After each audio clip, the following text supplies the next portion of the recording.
nama saya Lasti Maranatha Samosir, tingkat 3 D4 Keperawatan, Poltekkes Kemenkes Jambi. Baiklah teman-teman, di sini saya akan memberikan pendidikan kesehatan pada penyakit HIV/AIDS, dan di sini sasaran saya adalah pada remaja yang belum terinfeksi atau belum tahu tentang HIV/AIDS. Di sini kita mulai ya. Di sini yang pertama saya akan menjelaskan pengertian dari kedua tersebut, yaitu HIV dan AIDS.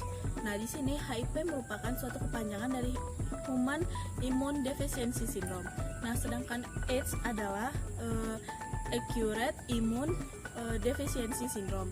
Nah, di sini AIDS adalah kumpulan gejala infeksi yang timbul dari rusaknya sistem kekebalan tubuh manusia yang disebabkan oleh virus HIV. Nah, apa yang terjadi jika virus HIV tersebut menyerang tubuh kita? Di sini karena tentang remaja, jadi apa yang akan terjadi jika virus HIV menyerang pada tubuh remaja ya? Nah, di sini jika virus tersebut masuk ke dalam tubuh manusia, menginfeksi tubuh manusia itu, maka kekebalan tubuhnya akan melemah, yaitu akan menurun juga ya. Nah, di sini yang kedua, jadi jika tubuh manusia telah terinfeksi HIV, makanya akan sulit terserang penyakit lain yang menyerang kekebalan tubuh. Nah, akan susah untuk sembuh karena imunitasnya menurun. Nah, tentunya jika kita terkena HIV bisa juga terkena penyakit-penyakit lainnya. Nah, di sini yang perlu teman-teman ketahui bahwa HIV dan AIDS itu tidak bisa disembuhkan dan hanya bisa untuk memperlambat kematian atau memperlambat sistem kerja virusnya. Nah, di sini selanjutnya cara penularan HIV/AIDS, yaitu penularan HIV/AIDS dengan cara cairan tubuh, yaitu seperti cairan seksual atau berhubungan seksual dan juga melalui darah. Nah, penularan melalui darah tadi dengan cairan, penularan menggunakan jarum suntik. Nah, jarum suntik secara bergantian. Orang yang mengkonsumsi narkoba itu sendiri seringkali berganti-gantian jarum suntik, itulah yang menyebabkan virus HIV itu bisa tertular karena kita tidak tahu siapa teman kita yang terkena virus HIV pada saat bersama-sama menggunakan jarum suntik narkoba tadi. Nah, kemudian HIV bisa tertular dari ibu yang sedang mengandung anaknya, tetapi bukan pada saat ibu mengandung dan anak itu masih di dalam kandungannya. Tentunya virus HIV itu bisa terkena kepada anaknya tentunya pada saat anak itu lahir ke dunia dan anak itu diberikan ASI kepada ibunya. Nah, makanya itu ibu bisa dicegah dengan memberikan obat ARV atau antiretrovirus. Nah, di sini kalau bisa ibunya tidak menyusui juga ya, tidak memberikan ASI kepada anaknya. Lalu di sini seks bebas. Seks bebas yang kita ketahui bahwa berhubungan seksual dengan orang lain yang belum kita kenal, itu kita tidak tahu bahwa pernah dengan siapa dia melakukan hubungan seksual atau apa yang pernah dia lakukan atau ada penyakit apa yang dia alami. Makanya jangan sering berganti-ganti pasangan ya. Buat teman-teman di luar sana harus setia tentunya terhadap pasangannya masing-masing. Nah, sekarang saya akan menjelaskan ciri-ciri terinfeksi virus HIV/AIDS.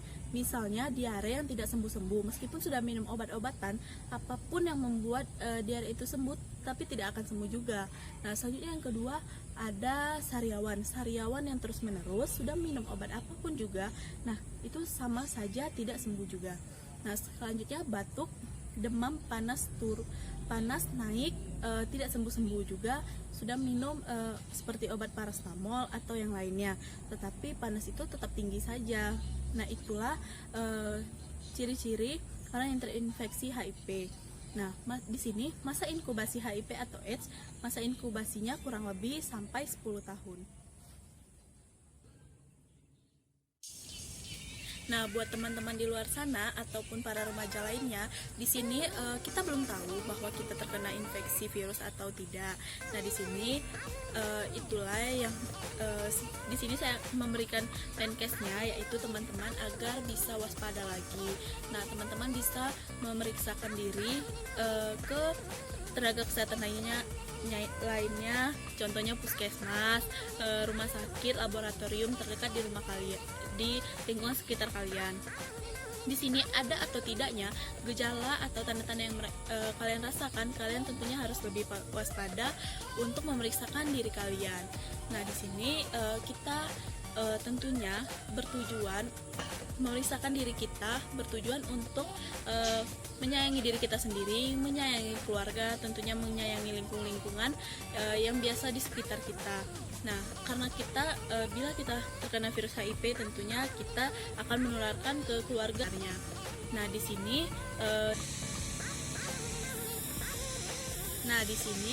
teman-teman bisa ketahui bahwa teman-teman ada atau tidaknya merasakan gaya hidup seperti yang saya jelaskan di awal tadi, contohnya seperti seks bebas, menggunakan narkoba. Nah, di sini teman-teman jangan takut, tentunya teman-teman pasti akan takut dengan stigma-stigma orang di luar sana atau di lingkungan sekitar, atau pembicaraan tentang berbincang-bincang tentang penyakit HIV. Jika kita terkena HIV, tentunya lingkungan kita akan mencaci atau mencemooh kita.